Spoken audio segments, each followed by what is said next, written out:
Welcome back, everyone, to the weekly Armchair Sports Talk podcast. This is our Manchester United Academy podcast. This is the Straight from the Cliff podcast.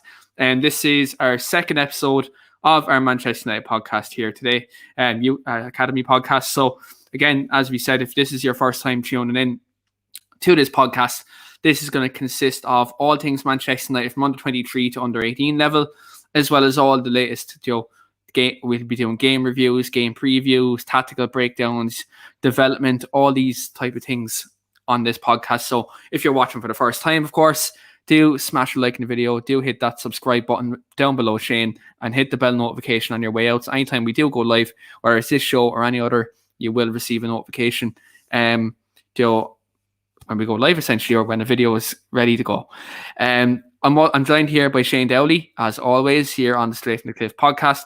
Dylan is away this week, so it'll be just myself and Shane on the show. And also, we do have a bit of a news for a special guest for next week's Straight from the Cliff podcast as well. So do stay tuned on the show, and we will let you know kind of later on as the show progresses. But Shane, first of all, how are you? It's been a while since I talked to you, since the first episode, Straight for the Cliff podcast. A lot's happened with our kind of young players and all that. We'll get into that in a moment. But first of all, how's it going? How's the form? Good now, yeah. Just not been up to too much now. Just enjoying the sun. Pretty sure you are as well. It's not used to get this weather in Ireland, so making the most of it. Yeah, it's nice to see some of the young players get minutes for the first team the weekend. So probably be the same this week against QPR, hopefully. Yeah, 100%. And look, I'll just say the one thing, I actually haven't been able to enjoy the sun at all. I've been working all weekend, all day today. I was off yesterday, but even at that, still, I still had a load of things to do, so I couldn't even enjoy myself. But luckily, hopefully, this weather can last, and eventually, when I have time, I can definitely enjoy myself some way, somehow. But look, it's great to be back on the show. And look, as you said as well, it was great to see kind of some of the young players get minutes the weekend, which we're going to kick it off straight away kind of on that point, Shane. Last weekend, Man United as a football club returned. It was the first team against Derby. 19 academy players featured for the first team on Sunday, which I think, look, is a remarkable number for first team, for a number of academy players playing in the first team, even for pre-season. I think that's fantastic. Now, look, you can talk about the European Championships, and that could be obviously a massive contributing factor to that. But even still, 19 academy graduates in the Man United and Manchester United squad on Sunday, and all of them played on Sunday. And more or less everyone had a role on Sunday as well. First of all, just your thoughts on the game itself, and just kind of who impressed you from the kind of academy side of things, and kind of what your overall thoughts were on the game on Sunday. So I didn't get to see the game live. It was up because I was away at the time. So just kind of going off what you were saying in the chat, and just from the highlights I seen. Good to see Chong get a goal, but outside that, I don't think he played that well. Hannibal got minutes as well, which is great. Hopefully he can get a good few minutes this year through the season. Garner was interesting to see how he get on, because I think it's pretty much up in the air how whether he'll be going back out on loan, or will he stay in the first team this year. I think the club wanted to go out on loan, but I think if they can't get the right move for him, he could end up staying in the first team this year, which would be good. From what I've seen, it wasn't a great performance, but a lot of young players, and a lot of players that won't be starting week in, week out when the season does come. And the first game back in pre-season, you're not really going to look into the performance that much. It's not really about the performance, to be honest. More about fitness and just working your way back into things. And if you can pick up a few wins at the same time as that, you can't really complain. So good start to pre-season. Yeah, it was. And look, I think again, your first game back, like you can even consider the fact I think Derby County were a week ahead of Manchester United in terms of being back. So they obviously had the extra kind of weeks training in their legs. And I think, like, look, when they're a championship level team, our team was more or less an under 23 team on Sunday, bar the exception of like the Lingards, the Manya Matages, Tellez, could say Zabi, Heaton. Like, you look at them players, they're experienced players in their own right. And look, it was kind of great to see the academy players mix in with them players. Like, so on Mata, like, I know people say, like, including myself, he's probably not first team level anymore, but his experience and his knowledge will be invaluable to these kind of younger players, especially the attacking ones. So it was great to see him kind of gel and mix with these players. Kind of a couple of players I'd like to touch on, just my point of view with this. I think Dylan Levitt looked very good. He looked very composed, very tidy in the ball, and you could kind of see why he was in the Wales squad in the Euros. He was quite good. I thought Mengi at the back looked very assured. He looked very assured at the back, good in the air, positional sense was very good. Shoulder short here, I thought for me was absolutely outstanding. Every time he got the ball, he's quick. He's quick in the ball. He was turning players. He was trying to link the play up. I think he linked up very well with Jesse Lingard. I thought their kind of rotational play was very good. Tai Chong played in tight spaces. He done well. You can see kind of where he lacks that kind of physical kind of the prowess to kind of be at the top level, but luckily he's going on loan to Birmingham. I think that'll be a great experience for him. I think he's going to develop well there. But I think you look at some of these players. Obviously, Palestri, I thought he was absolutely outstanding. The way he took his goal. Yeah, from what people are saying, he seems to be the standout performer from the game, I think. Yeah, 100%. And I think, like, look, I think you have to look at him. Like, I think he had a kind of invaluable loan spell. Alaves in La Liga, last season. Like, he got a lot of first team games there, and I think, look, there's talk he may go back out there this summer. Which, look, I think the first team signing of Jadon Sancho and possibly now Lingard staying at the first team level. I think that another loan move for Palestri could be very good in terms of helping him build his confidence up, get more experience. But I have to say, Shane, he was one of the kind of bright sparks from the 23s players that did play. Like, he's close control, his crosses into the box, he was willing to take on a player and beat a player, more or less, every time he got the ball, which was good. Yeah, he's a very active kind of player. Like, he's very direct from even just watch. To feel like I haven't really watched him when he went out on loan, but even just a couple of games in the under 23s last year, he is very direct. He's willing to run and take his man on. And he's willing to run behind off the ball, and so yeah. And we just lost Shane there for a second. Oh, sorry. Is he back? Am I there? Yeah. Now, yeah. Okay.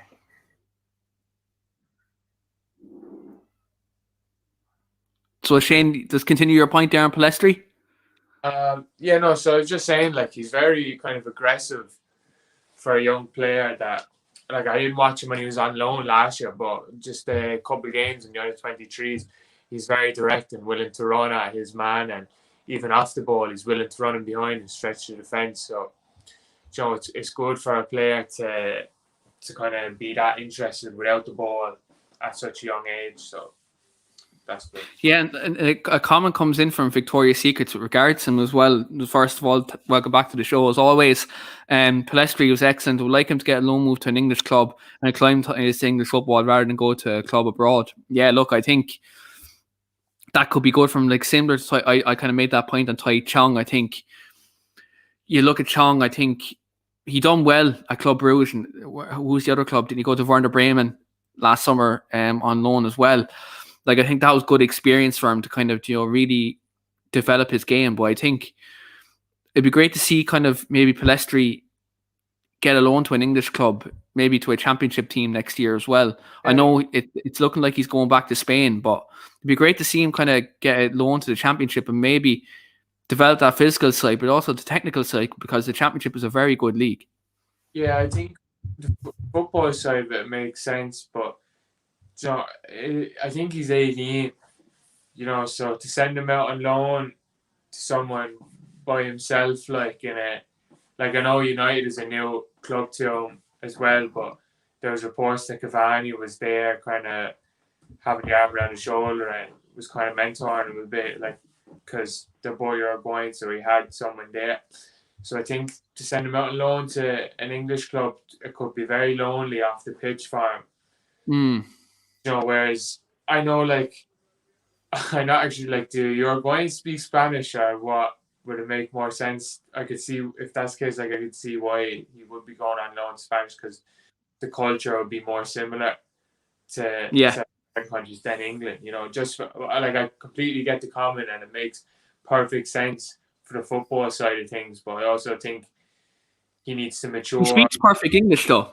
He speaks perfect English, so that makes sense. Then I just think, to mature as a person as well as a player at the same time, I think is important. But yeah, no, if that's the case, he speaks perfect English, then it could be fine. I could be talking out my arse here. I suppose you'd have to ask him himself what he's comfortable with. But I do get with the football side of things, it makes perfect sense to get him a loan to an English club.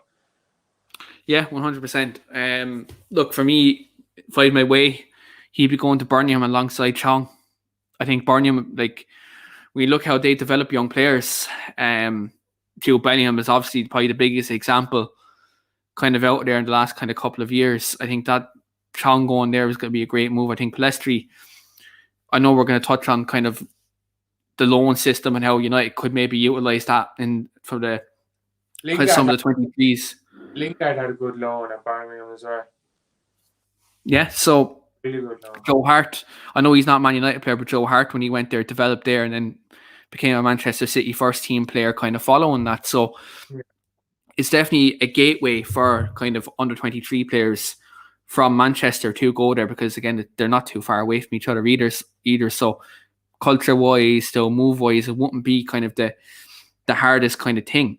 In terms of the couple of 23 players that did play on Sunday, I think for me, I looked at Joe Hugel. He looked a bit isolated up there.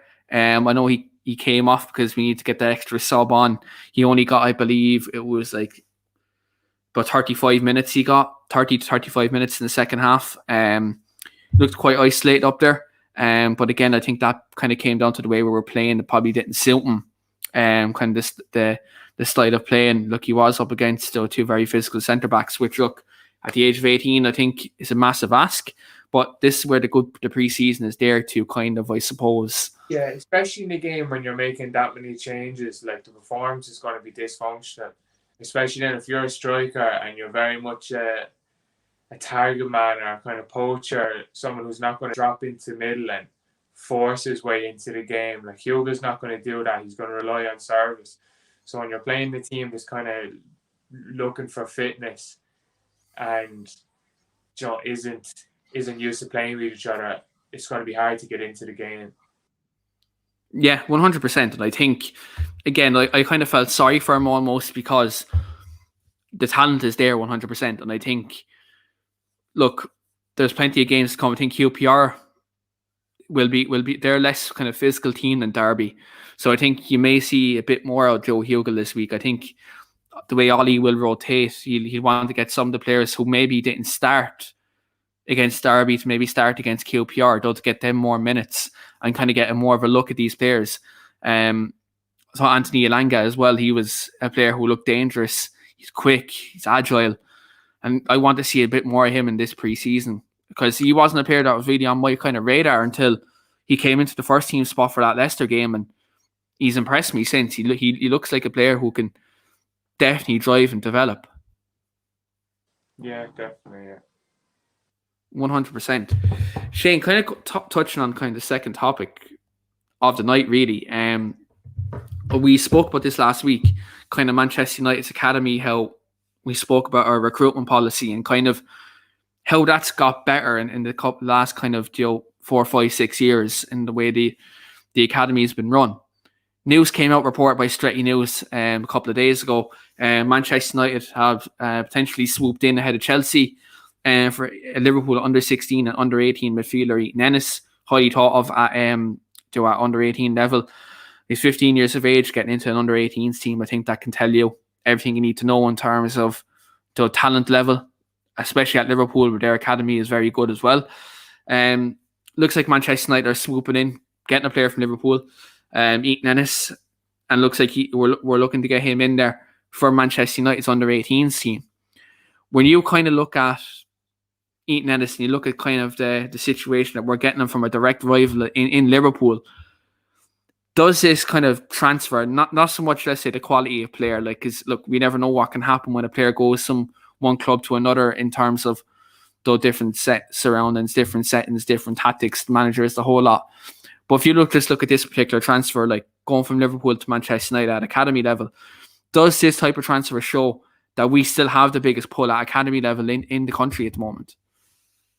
Yeah, I mean, out of the top teams in England, I think United by far probably bring through more academy players than the rest. I know Chelsea's academy is highly rated, but a lot of them struggle to find a pathway into the first team. I know the last couple of years, I know Lampard brought a few through, but apart from that, they really haven't. Like, where I think United have kind of just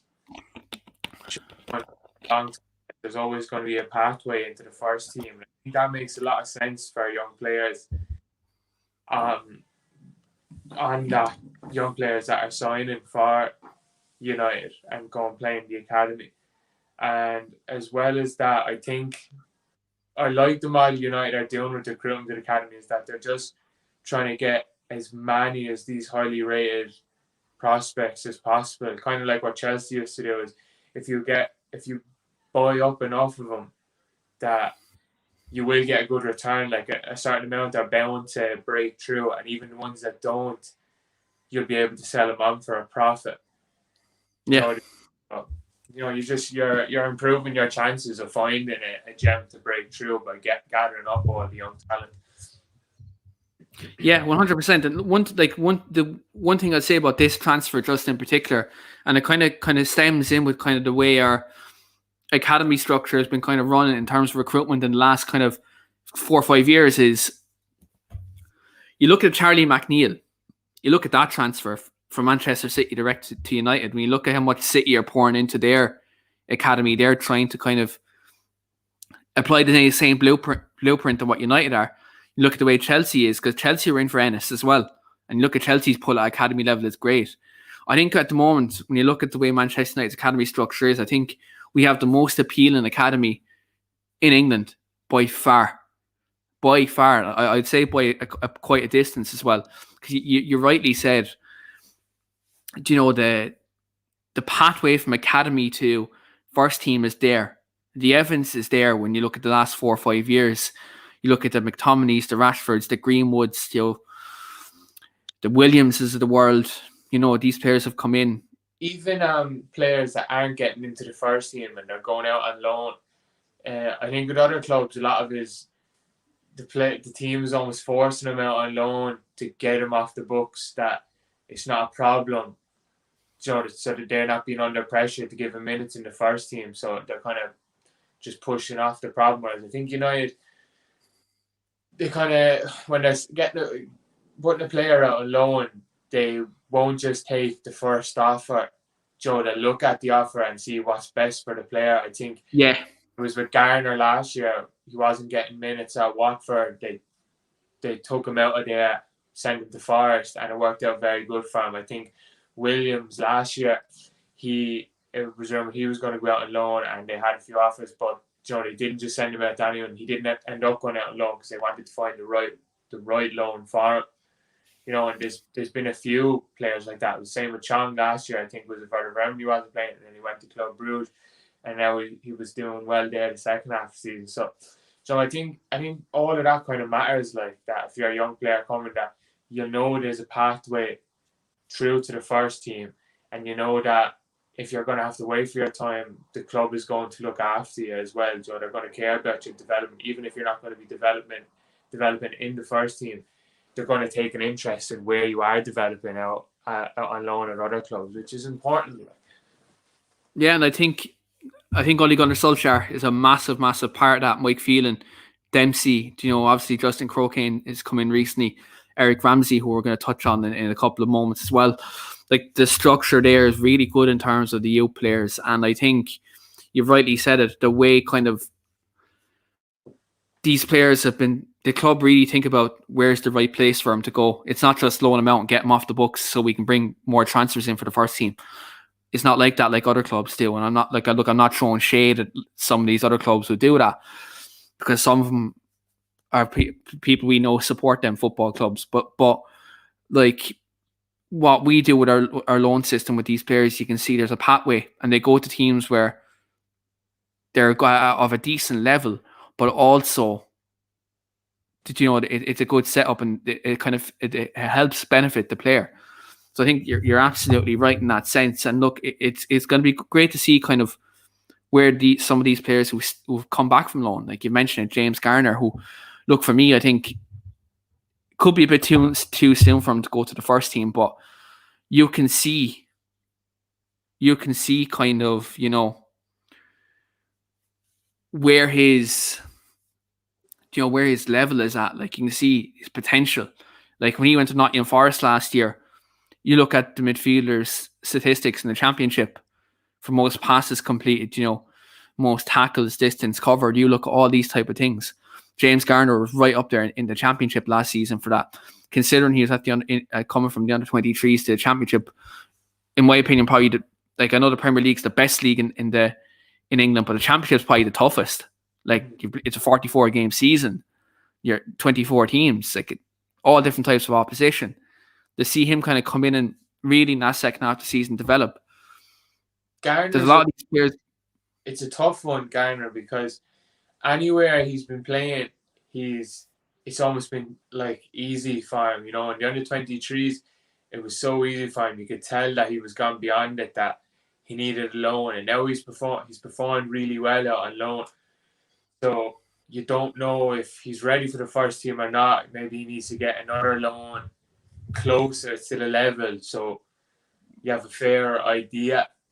But it's tough, because in midfield, it's not a position. It's hard to throw young fella in midfield because it's harder to kind of coast.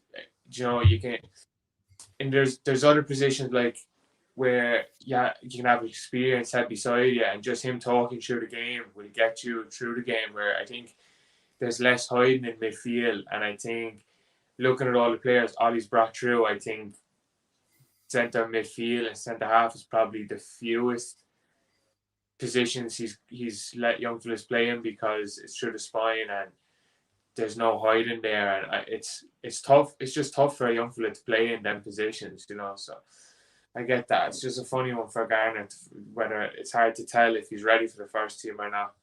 Yeah, I think, look, personally for me, I think it'd be great to see him go to a Premier League team on loan this season. If he doesn't go to the Championship, I think maybe one of the kind of mid-table teams like the Brightons, maybe even Brentford, Norwich, someone like that who where number one, he'd be guaranteed games every week, and number two, he'd be under teams who play good football.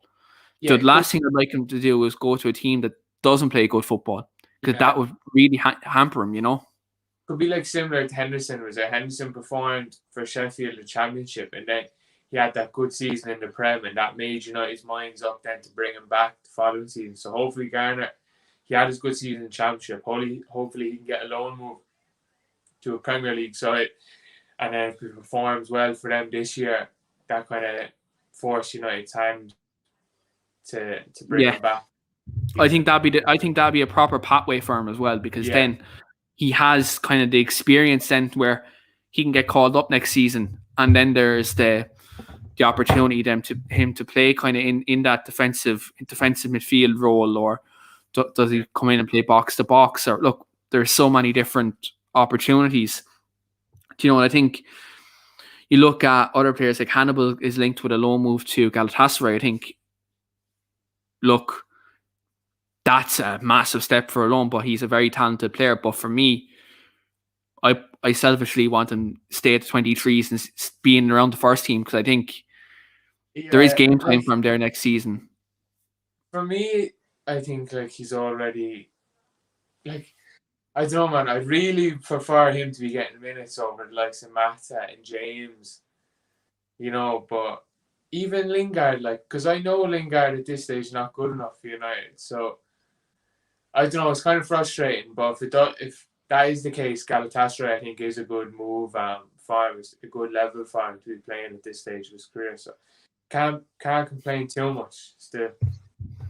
Yeah, 100%. But do you know what? It wasn't even a planned topic to speak about players on loan, but it kind of got us into kind of a good segue for this next one, because we're talking about the under-23s and kind of development. Eric Ramsey's coming obviously from Chelsea's under-23s set up. Obviously, he's coming to work with the first team. Obviously, he's our set-piece coach and kind of the defensive kind of coach side of things. But he's been taking a very hands-on role with the under-23s players since they've kind of come in for this pre-season training camp. It's been suggested that he's been working with these kind of 23s players on how to use their body shape, kind of help them positional from a defensive sense, and kind of knowing where to be. So we're kind of doing more kind of structural kind of work in this pre-season. In this pre-season coming into for the 23s, kind of coming into this opening season. When you look at Ramsey, Shane, he's obviously done a lot with Chelsea in that regard on the defensive side. And you look at the way Chelsea's 23s have played in the last couple of years. They've been quite good. Do you see the benefit of all this new coach coming in and kind of seeing what Ramsey can do from the first team perspective, but also with these young players? Yeah, like it's not major going over like your body position and your position on the field, but it's probably the most important aspect, especially for a young player, because the young players they're younger and they're not developed physically enough, so they're going to be smaller and weaker than the older players. So the main solution to that is their body position, how to protect the ball, and what way you should be shaped when receiving it, because that's how you're going to protect it, because you're not going to overpower these lads. And the positioning, I think, then is just it's a no-brainer. Like, everyone needs to know where they need to be on the pitch. But yeah, it's good, because when he was first hired, it was reported he was kind of just going to be the set piece coach. But if he's going to be more hands-on and with the players and go over things like that with him, it's only a positive, because it's another bit of advice for the players. Do you know what I mean? So it can only be good. Yeah, 100%. And I think for these young players, again, like physically, they haven't peaked yet. So I think that kind of stuff can only benefit them. And look, at a first team level, structure at the back is massive. I think, look, there's a lot of goals we conceded from set pieces last year, and to see him kind of work between them, the 23s, is massive. QPR. 2 seconds, Keane. Just run for a piss, but I'll be back in 2 seconds. Yeah, no bother. Just before I come to that topic, with Shane there, I'm just going to come to obviously a couple of comments as well, just to kill a bit of time. Victoria's Secret says, which 3 under-18 players do you think have the best chance of becoming top pros? I'd say Charlie McNeil, definitely. He has all the arrogance, the quality, technique, the shooting ability to definitely become a top player. Charlie McNeil definitely be one. I think Shola Shoretire, I know he's like 18, 19. I'll count him in that. I think he has a chance of becoming the top professional. He has the composure, the skill, the positional sense to be a top player. And I think the other one, obviously, for me is Hannibal. I think he's definitely the one who could definitely become a top professional. But Shane, just before we get to the QPR game the weekend, do you want to answer that question as well? Which 3 under 18 players? Yeah, so I'm sure I'll have the same three as you. Hannibal, Ahmed, and Sharathiri. Is Charlie McNeil in there. Yeah, that's fair. Yeah, that's a no-brainer as well. Because I think Sharathiri is only 17, I think. And Hannibal, I think, is 18. And who's the other I said? Yeah, they're all under 18, so yeah, they're the three I'd have. But McNeil as well. Maybe probably McNeil over Sharathiri. So probably McNeil, Hannibal, and Ahmed.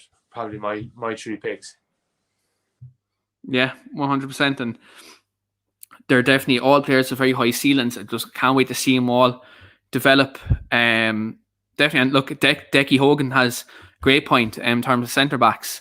Will Fish, yeah, he looked like a solid player, and the fact he was getting his first team squads last season, I think definitely indicates that Ollie rates him, and he looked solid when he came off the bench on Sunday for the first team as well. So it'd be interesting to see.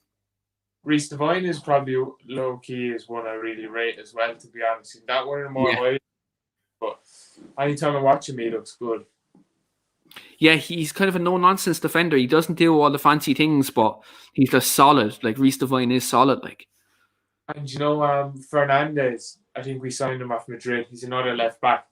He's kind of he looks a little mad defensively, but going forward, I think he's really good, and I think he's more so even he's really comfortable on the ball, receiving it from the other from the centre half or the goalkeeper.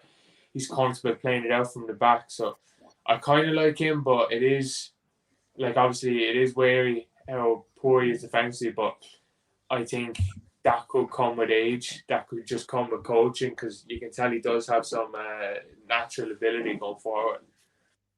Yeah, again, and look, the way their coaching structure has been mapped out for this season, I think we're going to see massive things from these underage teams. And look, I think the first team can definitely move it. And Decky actually has a comment here about Fernandez as well. Decky says Fernandez has played many games as centre half last year, and so good defensively as well. So again, a versatile defender as well. Like, that's what you need. And look, I think especially at that age as well, if you can play across that back four, that shows that obviously you're versatile. You have that flexibility to play there. And I think Man United, we do, like, especially at first team level, we do sometimes play 3 at the back. We sometimes play a 5, we play a 4. If we have young defenders who show that they can play across all them positions, that benefits them maybe getting a quicker kind of road to the first team.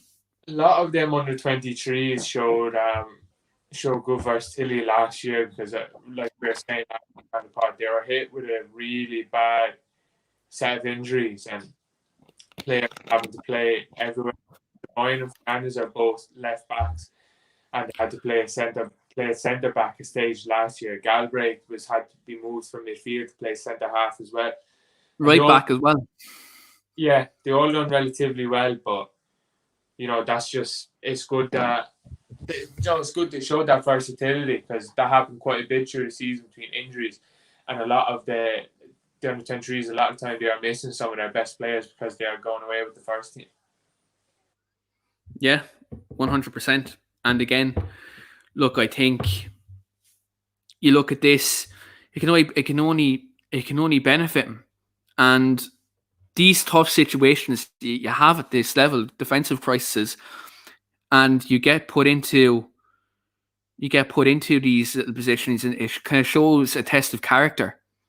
It gives you a big test of character, like what you're going to do in these little periods of adversity, though, and like it kind of furthers their development as well. Like if you're a centre midfielder, like in your defensive midfielder, and all of a sudden you're dropping into centre half, it's a whole different ball game. You're going to have to be switched on every minute, every game. You make a mistake at centre back, it's a goal. So it can help them from like all that aspects, especially from stepping out of the ball from the back to their first touch. All these small little things, it can definitely help them. And look, again, if you're versatile at that age, managers at senior level will take a liking to you, because you can do a job in many different positions. Yeah, exactly. It's another feather in your cap because, like you said, a lot of managers would like kind of utility players. Like Van Gaal was one, and he loved players that could play in a stacks of Ollie positions. likes that as well. Like Ollie, you look at Brandon Williams. He can play right back. He can play left back. He likes a player like Paul Pogba who can play in a midfield too. But then also he can go into the front three positions on the left. Mason Greenwood's another. He's a striker. He can play in right wing. Look how he's been using Marcus Rashford over the last couple of years. He's played Rashford as a 9. He's played him as a left side midfielder. He's played him on the right. No, when all he knows, if he knows a player can do a job in different positions, he'll rely on him. So I think if you're playing the under-23s and you're showing, flexibility and you're showing that you can be versatile and you can definitely play these positions, it definitely increases your chances of getting into that first team 100%. And as you said, most managers do like a versatile player anyway, because utility players are very important for every squad. Yeah, definitely, man. Definitely. And looking into, obviously, Shane, QPR on the weekend, again, big game for I suppose the younger players. QPR, another championship side. It's away from home. For yourself, who are you kind of excited to see kind of this weekend? Who do you want to see start and maybe show that they can be a big game player, maybe even for the 23s next season? Yeah, so he'll probably do the same thing he done against Derby, that he'll make a load of changes at half time. But obviously the standout ones that I'm gonna always be hoping to get minutes is the likes of Hannibal, and I know Ahmed's away for the Olympics with Ivory Coast. But Shari Thierry, Galbraith, I think when he came on last year, he came on a right back, I think. Is that true? Right back, yeah. So I'd like to see him get minutes in midfield. I'd like to see Garner again because, like, for some of these players, like we said, like Garner, that we're kind of unsure whether they're going to be staying or going. It's a bit up in the air. Probably more leaning to them going on loan, but hopefully they can kind of put a thought in Ollie's mind and kind of get an influence to play themselves back into his plans for the first team this year in the limited time they have. So the likes of Gardner and Hannibal and Chartier are probably the main three that I would like to see get at least 45 anyway again. Yeah, I think I'm the same. But for me, Joe Hugel is one for me. I'd like to see get at least 45 because his time kind of got cut short in the last game. So I'd like to see Hugel maybe get a full 45, whether it's in the first half or the second half. I'd like to see him just to get that full 45 minutes, just to make sure he can get 10 minutes into his legs and show what he can do. I'd like to see, obviously, Garner again. I think Dean Henderson's probably going to be back in goal, so we probably won't see Bishop get a game. Bishop didn't play. I think he's actually the only player on the bench last week who didn't play. Lee Grant got a game ahead of him, which baffled me, to be completely honest, because it's pointless Lee Grant playing a game. But I suppose he has to earn his wage somehow. But like, I'd like to see maybe Bishop get a game in goal as well. Maybe not give Lee Grant a game this week. Give young Bishop a game. Let's see what he can do between the sticks. Because the Manchester United goalkeeping spot, like, look, I think we're spoiled in the goalkeeping department at the moment. Like with Henderson, De Gea, Joe Heaton, like we've 3 very good goalkeepers there, and that right. But I'd like to see Bishop get a game, just see what he can kind of do. And looking, like Declan says in the comments, Bishop may be heading out alone. I did see that reported, and they could be going out alone. Look, which again would be good for him to get first team experience. But I'd like to see him get a game for the senior team anyway, because it's invaluable experience. QPR, a championship level team, be decent opposition for him to play against. And look, obviously, then again, the usual suspects like Short Hire, again, great player. And like, look, just to even see some of them play with the older players like the Matages, the Matas, even alongside the likes of, Wan-Bissaka right back, just to kind of really mix it up. But again, just once these players get a chance, And then look, it gives them great experience coming into this season with the 23s, because though the Premier League 2 is a very competitive league, we all know it is. So it'd be great to see them kind of help their development and push on, especially for next season. Shane, just the final topic there, just before we wrap up the recording. Obviously, Wayne Rooney, one of our loves at Manchester United. I know you're a very big fan of Wayne Rooney. He spoke to MUTV after the game, and he spoke about kind of utilising kind of the loan system for Derby, because obviously, look, they're kind of strapped for cash at the moment. There's kind of financial issues going on at that football club. But MUTV did kind of pose a question to him. They said, would he be looking at maybe some of the Manchester United academy players who did turn out against Derby? Now, obviously, at Derby at the moment, obviously Mengi's going back there on loan, which look, he played very well for him when he went there. Obviously, there's two already former academy graduates in Tom Lawrence, and you might know the other fellow, Ravel Morrison, at the club as well. He made his debut for Derby on the weekend. When you look, obviously, we're talking about championship level. Obviously, there's already like 3 players from the United Academy basically already going to be there. Obviously, for these loan players, it's important, obviously, to be in a setting where they're comfortable. We look at some of the other loan players, like the 23s in there. Do you maybe see Derby now as a potential place for him to go? I know we spoke about this last week, and there was a couple of players you said you wouldn't like to go there, but because now there's actually 3 players there now, in terms of like Mengi's going, and Lawrence, who's actually, I think, Derby captain now, we have captain on the weekend, and Ravel Morrison, who knows what it's like to come through the academy and how the hardship of it is. Do you think Derby could actually be a good place for him to go?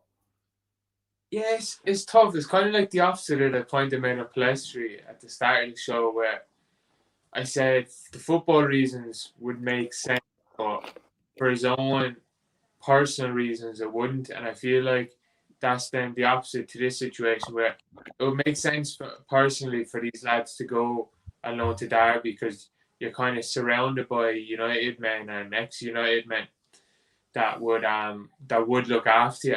But the football, it makes it like that environment makes a lot of sense, and I like that. But then the football side of things, I don't know, it seems so toxic at the minute at Derby that I don't know. Like, I just don't know if I'd like to see these players go there if they're going to be getting bet every week and they're going to be fighting for relegation. So I prefer them to go elsewhere, but I do think that it is really likely that we'll kind of have a link up with Rooney there and send a few players there.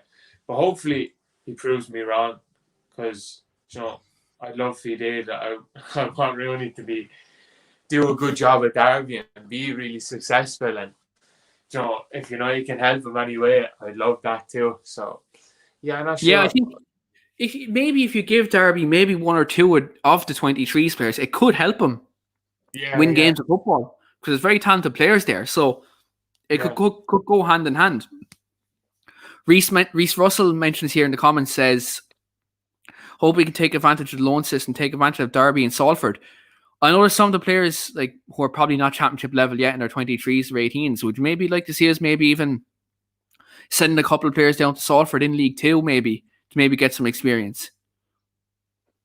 Yeah, I don't know. Like, I don't really watch League 2, so I don't know like much about the level. But yeah, it would make sense to be playing with men even.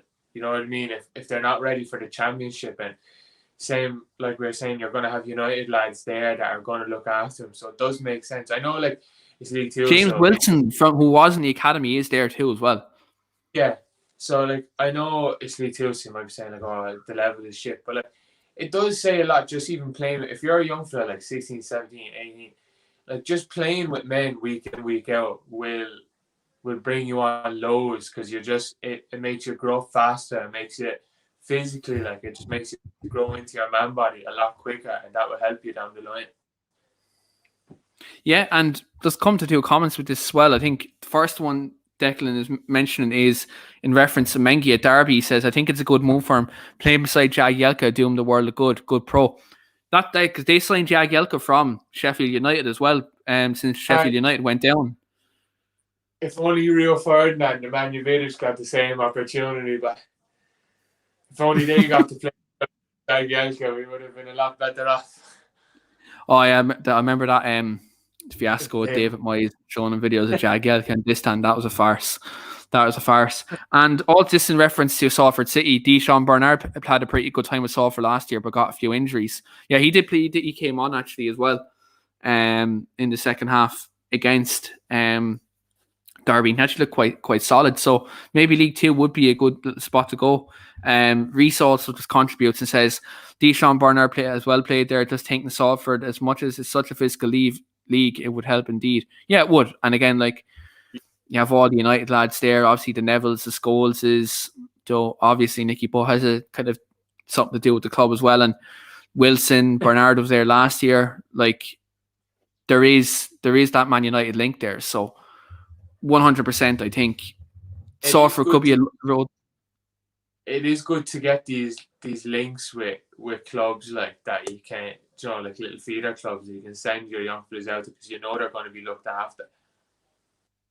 Yeah, and again, like, there's been times where our players have been sent out on loan, they haven't been looked after.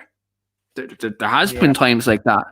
And we mentioned League Two, Eaton Laird. He went to MK Dons and played very well for him. He was a very good attacking right back for MK Dons. Especially, I watched him in the FA Cup for MK Dons. He was outstanding. So, yeah, look, League Two, it might be the best standard, but sometimes these players need to kind of develop. Look at Dele Alli. Yeah. I know he was a player who played League One for MK Dons, and look where that propelled them to with Tottenham, and especially in his early years anyway. So definitely 100% would be a good avenue. But we're going to wrap up the recording there, guys. First of all, thanks very much everyone for tuning in. This is our first live edition of the Straight from the Cliff podcast. We're probably going to do a live every second week. It's probably going to be one pre-record, one live. So the 4 shows you get in the month, 2 of them are going to be pre-recorded, 2 of them are going to be live.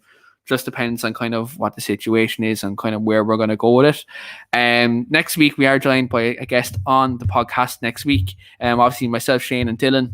We're joined by Dale O'Donnell from Stretty News, who actually did break the news about Eaton Ennis on Stretty News website. So do check that out at www.strettynews.com. Dale will be joining us next Wednesday on the podcast to talk all things Manchester United at under 23 and under 18 levels. So we will be going in depth there next week. So do check that out. And obviously, look, the Talk League podcast is back tomorrow night as well, live on YouTube. Rachel will be joined by 2 guests as well tomorrow night. So do check that out. But thanks very much, everyone, for watching. Thanks very much to Shane for coming on, especially this hour tonight to record a podcast. Much appreciated. And look, don't forget, on your way out in this video, do smash a like in the video. Do subscribe to the channel as well. As I said, if you didn't hear me at the start of the show, right below Shane, and subscribe button is there, and hit the bell notification as well. Every time we go live for any bit of content we have, you will get a notification on your YouTube app, on your mobile phone, or whatever device you use. So do absolutely do that. But thanks very much, everyone, for watching. And look, we'll be back next week.